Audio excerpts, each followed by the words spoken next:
యుక్రెయిన్పై Putin అనవసరంగా యుద్ధానికి కాలుదువ్వి తన దేశ ఆర్థిక వ్యవస్థను దివాలా తీయించే స్థాయికి తీసుకువచ్చారు. ఆయన మొండు పట్టుదల దేశ ప్రజలకు సంకటంగా మారింది. యుద్ధంపై ఇప్పటికే వందల కొద్ది బిలియన్ డాలర్లు ఖర్చు చేశాడు. మరోపక్క యుద్ధరంగంలో లక్షల సంఖ్యలో సైనికులు ప్రాణాలు కోల్పోతున్నారు. దీంతో దేశంలో యుద్ధం చేయడానికి యువత లేకుండా పోయింది. ఉన్న యువతను కూడా బలవంతంగా యుద్ధరంగానికి పంపుతున్నారు. మరోపక్క యుద్ధాన్ని కొనసాగించడానికి పెద్ద ఎత్తున పన్నులు రద్దు చేస్తున్నారు. దేశంలో విక్రయించే ప్రతి వస్తువుపై పన్ను విధించడం సామాన్య రష్యా పౌరుడు విలవిల్లాడిపోతున్నారు. డిక్టేటర్గా ఉన్నటువంటి పుతిన్ను ఎదురు చెప్పలేని పరిస్థితితో తమలో తామే కుమిలిపోతున్నారు. యుద్ధంలో రష్యా గెలుపు గురించి మేధావులు ఏం చెబుతున్నారో ఈ ప్రత్యేక కథనంలో ఇప్పుడు తెలుసుకుందాం.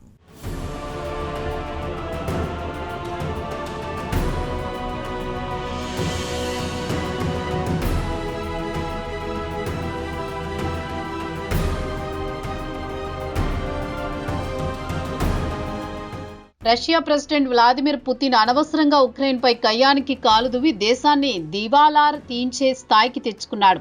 ఉక్రెయిన్లోని రష్యా పౌరులు జెలెన్స్కీ రెండవ తరగతి పౌరులుగా చూస్తున్నాడని ఆరోపించి 2022 ఫిబ్రవరిలో యుద్ధం ప్రారంభించారు. అప్పటి నుంచి మొదలైన యుద్ధం ఇప్పటికీ అలాగే సాగుతోంది.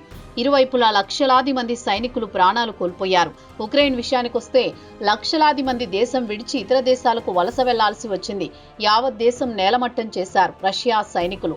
ఒక చిన్న దేశంపై విజయం సాధించడానికి పుతిన్ కొన్ని సంవత్సరాలు పడుతోంది. మరి యుద్ధంలో ఆయన గెలుపు నల్లేరు మీద నడక అంటే అది లేదు. ఒకవైపు ఆర్థికంగా రష్యా చితికిపోయింది.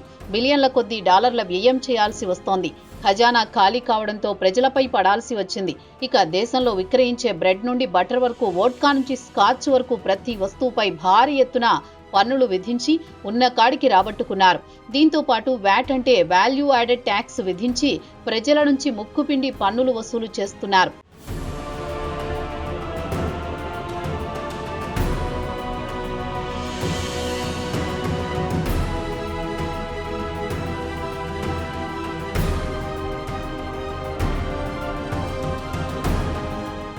రష్యా ఇప్పట్లో ఉక్రెయిన్లో విజయం సాధించలేదని Politico military counsellor Ankur Narayan తేల్చి చెప్పారు. గత 3 సంవత్సరాల నుంచి కొనసాగుతున్న యుద్ధంలో పుతిన్ ఉక్రెయిన్ భూభాగాన్ని పెద్దగా ఆక్రమించలేదని చెబుతున్నారు. బ్రిటన్తో పాటు యూరోపియన్ యూనియన్లు, అమెరికా ఉక్రెయిన్కు మద్దతుగా నిలుస్తున్నాయి. ఆయుధాలతో పాటు డబ్బు సమకూరుస్తున్నాయి. దీంతో రష్యా విజయానికి అడ్డు తగులుతున్నారు. మరోపక్క రష్యా మాత్రం మొత్తం ఉక్రెయిన్ను రేపో మాపో స్వాధీనం చేసుకుంటామని గొప్పలు చెబుతోంది. కానీ వాస్తవాలు మాత్రం పూర్తి భిన్నంగా ఉన్నాయి. ఎంతో కొంత భూభాగం ఆక్రమించినా ఉక్రెయిన్లో గణనీయమైన భూభాగాన్ని స్వాధీనం చేసుకోలేకపోయింది. కొంత భూభాగాన్ని ఆక్రమించుకోవడానికి పుతిన్ చెమటోడ్చాల్సి వచ్చింది. దీనికి ఆయన భారీ ఎత్తున పెట్టుబడులు పెట్టడంతో పాటు పెద్ద ఎత్తున సైనికులను బలిచ్చుకోవాల్సి వచ్చింది.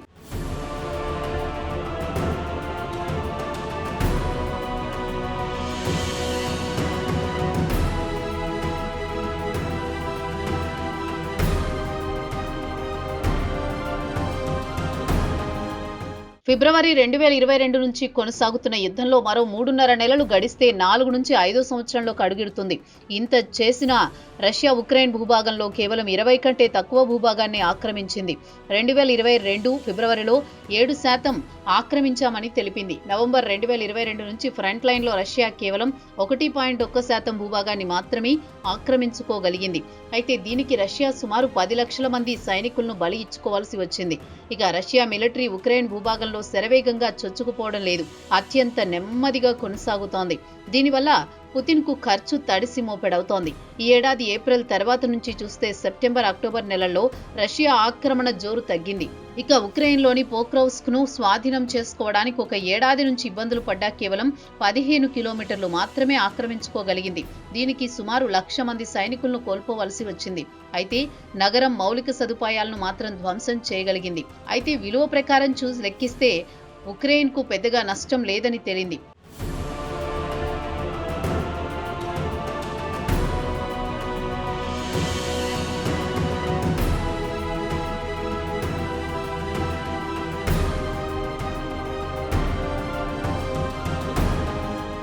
ఇక ఇక రష్యా విషయానికి వస్తే దాని నష్టాలు మాత్రం చాలా ఎక్కువగా ఉన్నాయి. ఈ ఏడాది అంటే 2025లోనే రికార్డు స్థాయిలో సుమారు 3.20 లక్షల మంది సైనికులను కోల్పోయింది. అనుభవజ్ఞులైన సైనికులను కోల్పోయిన రష్యా ప్రస్తుతం అనుభవం లేని సైనికులపై ఆధారపడాల్సి వస్తోంది. గ్లోబల్ మీడియాలో వస్తున్న వార్తా సమాచారం ప్రకారం కొత్తగా రిక్రూట్ చేసుకుంటున్న వారికి కేవలం 3 వారాల కంటే తక్కువ రోజుల్లో శిక్షణ ఇచ్చి యుద్ధ రంగానికి పంపుతున్నారు. ఇలా బలవంతంగా యుద్ధానికి వెళుతున్న వారు అనవసరంగా ప్రాణాలు కోల్పోతున్నారు. వారు చాలా మంది యుద్ధరంగం నుంచి పారిపోతున్నారన్న వార్తలు కూడా వచ్చాయి. ఇలా పారిపోయిన వారి సంఖ్య దాదాపు 50,000 కంటే ఎక్కువగా ఉందని చెబుతున్నారు. అలాగే సైనికులు కూడా గత 4 సంవత్సరాల నుంచి పోరాడి అలసిపోయి అసంతృప్తితో ఉన్నారు. ఇక సైనిక అధికారుల్లో కూడా క్రమశిక్షణ పట్టుతప్పుతోందన్న టాక్ కూడా వినిపిస్తోంది.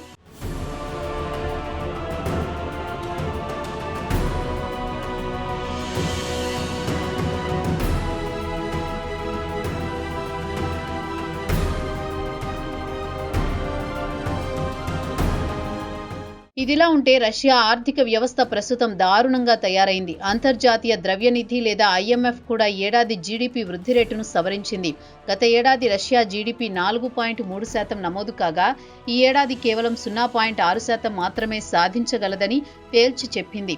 ప్రస్తుతం ఉక్రెయిన్పై యుద్ధానికి రష్యా వ్యయం చేసింది అక్షరాల $159 బిలియన్. ఇండియన్ కరెన్సీ ప్రకారం చెప్పుకోవాలంటే 14 లక్షల కోట్లు ఖర్చు చేయాల్సి వచ్చింది.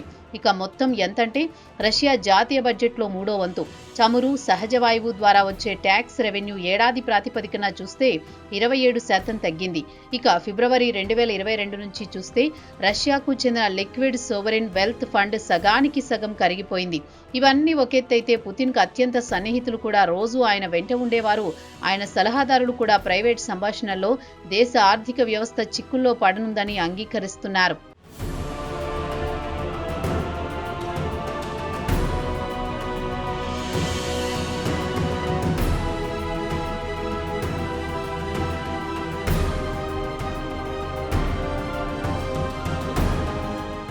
రష్యా ఆర్థిక వ్యవస్థను గాడిన పెట్టడానికి కీలక వడ్డీ రేట్లను 16.5% నుంచి 12%కి తగ్గించాల్సి ఉంటుందని స్పెర్ బ్యాంక్ చైర్మన్ హెర్మన్ గ్రెఫ్ హెచ్చరించారు. అలాగే Russian union of industrialist and entrepreneurs అధిపతి అలెగ్జాండర్ షోకిన్ కూడా ప్రస్తుతం పరిస్థితులు ఏమంత బాగాలేవని అన్నారు. దీనికి ఆయన చెబుతున్న కారణం ప్రపంచంలో పలు దేశాలు రష్యాపై విధించిన ఆంక్షలని అన్నారు.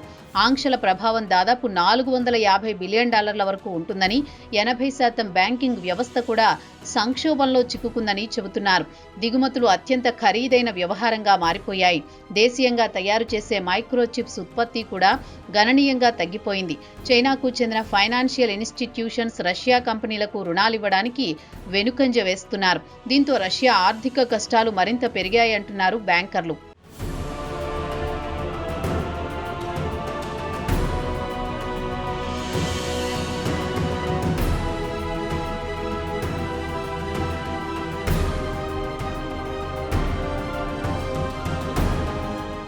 ఇక సుదీర్ఘకాలంగా జరుగుతున్న యుద్ధం ప్రభావం సామాన్యుడిపై భారంగా మోయాల్సి వస్తోంది. దీంతో రష్యా ప్రభుత్వం ఆర్థిక వనరులు పెంచుకోవడానికి వాల్యూ యాడెడ్ ట్యాక్స్ లేదా వ్యాట్ను 20 నుంచి 22% పెంచాల్సి వచ్చింది. ప్రజలకు అందాల్సిన సంక్షేమ పథకాలపై కోత విధించింది. దీంతో దేశంలో నిత్యావసర ధరలు పెరిగిపోయాయి. ఆహార ద్రవ్యోల్బణం పెరిగి కొత్త పన్నులు విధించడం రష్యాలో దాదాపు ప్రతి ఒక్కరిపై భారం పడుతోంది. కుటుంబ బడ్జెట్ పెరిగిపోయింది. చిన్న వ్యాపారులు కూడా ఇబ్బందులు పడుతున్నారు. ఇక గత 4 సంవత్సరాల నుంచి పోరాడుతున్న పుతిన్కు మాత్రం ప్రస్తుతం పరిస్థితులు కలిసి రావడం లేదు.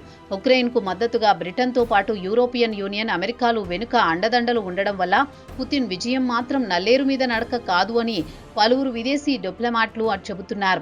ఒక్కసారి గతంలోకి వెళితే రష్యా గతంలో అంటే 1979లో ఆఫ్ఘనిస్తాన్లో దురాక్రమణకు పాల్పడింది. రష్యాను అక్కడి నుంచి తరమడానికి అమెరికా రంగంలోకి దిగింది.